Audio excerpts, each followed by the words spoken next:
Shalom saudara, beberapa bulan terakhir, gereja kita sudah mulai masuk ke dalam pelayanan intergenerational, atau bisa juga disebut lintas generasi.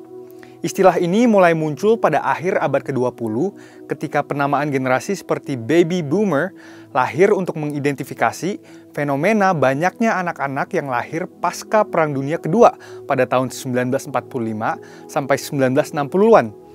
Penamaan generasi millennials yang lahir menjelang pembukaan milenium yang baru, yaitu tahun 2000, dipopulerkan oleh William Strauss dan Neil Howe, yang pada saat itu adalah penulis buku dan juga konsultan sosiologis. Dan teori mereka masih dipakai sampai hari ini untuk mempermudah mengidentifikasi perbedaan generasi yang ada di gereja.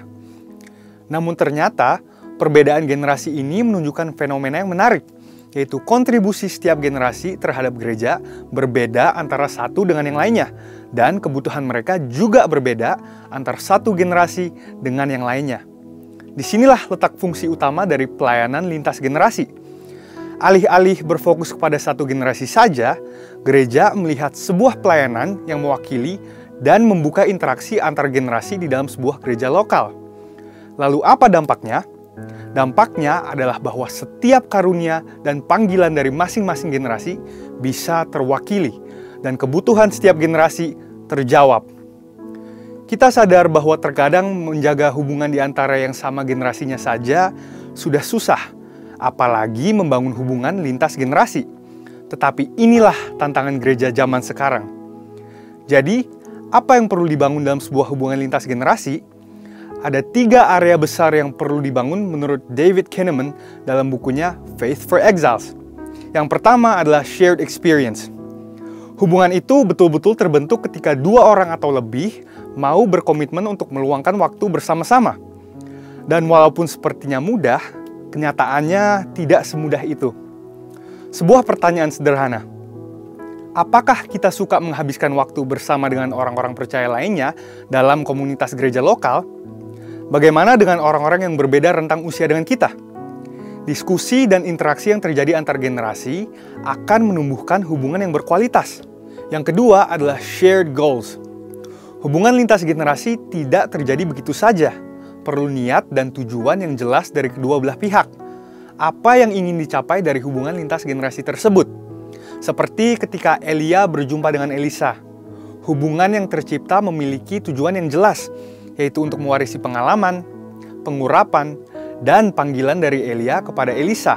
Atau ketika Paulus memanggil Timotius, tujuannya pun jelas, yaitu untuk mendidik dan memperlengkapi Timotius muda untuk menjadi hamba Allah yang nantinya akan meneruskan pelayanan Injil di tempat yang sudah ditentukan Allah baginya. Yang ketiga adalah shared emotions. Manusia adalah makhluk yang juga memiliki emosi. Dan di dalam membangun hubungan pertemanan ataupun mentoring, emosi memainkan peranan yang sangat penting. David Kinnaman menulis bahwa murid yang tangguh adalah mereka yang tertanam dalam gereja lokal yang memiliki penerimaan seperti keluarga. Apakah berarti gereja hanya berfokus menumbuhkan emosi positif saja? Tentunya tidak, sebab Alkitab pun meminta kita untuk menegur mereka yang hidup dalam dosa. Tetapi, iklim emosi yang sehat akan membantu generasi muda untuk merasa diterima di gereja lokal mereka sebagai anak dan sekaligus dibentuk untuk menjadi murid yang tangguh. Di dalam Mazmur 78 ayat 4 dikatakan, "Kami akan ceritakan kepada angkatan yang kemudian puji-pujian kepada Tuhan dan kekuatannya dan perbuatan-perbuatan ajaib yang telah dilakukannya." Pemazmur dalam hal ini Asaf memiliki komitmen untuk meneruskan pengetahuan akan mujizat Tuhan kepada generasi berikutnya, agar tidak terputus ingatan mereka tentang Tuhan. Begitu juga dengan pelayanan lintas generasi. Ini dilakukan karena visi yang Tuhan berikan kepada gerejanya begitu besar dan begitu luas, serta tidak mungkin diselesaikan hanya dalam waktu satu generasi saja. Artinya apa? Segala pengalaman, pengurapan, dan kesaksian hidup dari generasi sebelumnya perlu diteruskan kepada generasi penerus.